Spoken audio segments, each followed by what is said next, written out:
నారాయణ ప్లాట్లు మొత్తం నేను ఇస్తాను 2 ఎకరాలకు 230 60,000 నాకు కౌలు పడుద్ది. భూమి ఏమో బ్యాంకులో పెట్టుకోవడానికి వీలు లేదు. ప్లాట్ అమ్ముకోవాలంటే ఎక్కడ చూపిస్తాడో తెలియదు, ఎప్పుడు ఎక్కడ అది నాకు అమ్ముకునే హక్కు ఎప్పుడు వచ్చిందో నాకు తెలియదు.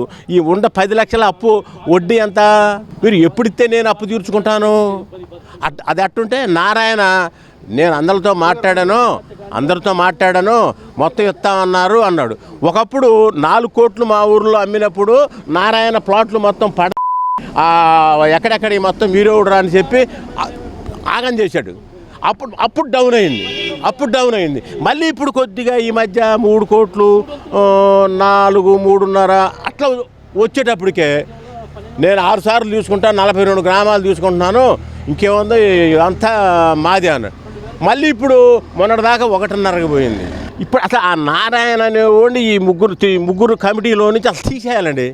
అసలు ఉండకూడదు. వాడు నారాయణ వస్తున్నాడు అంటే పనిలో చేలో ఉండడు కూడా ఊరివాడు ఎందుకు వస్తున్నాడు అంటున్నారు. అసలు అయ్యా బాబు నారాయణ నువ్వు పట్టించుకోబాక, చంద్రబాబు మంచోడే, చేస్తాడు, నమ్మకం ఉంది, ఆయన ఉద్ధరిస్తాడనే నమ్మకంతో మేమందరం ఓట్లు వేసాము.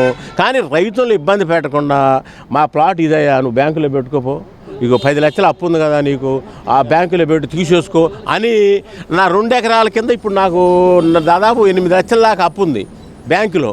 అప్పు తీరవండి నువ్వు కొద్దిగా ప్రెస్ అయ్యి మీరు ఇచ్చే కౌలుతోడు అన్నం తింటా ఉంటా, మీరు ఇచ్చే కౌలుతోడు అన్నం తిని బతుకుతా.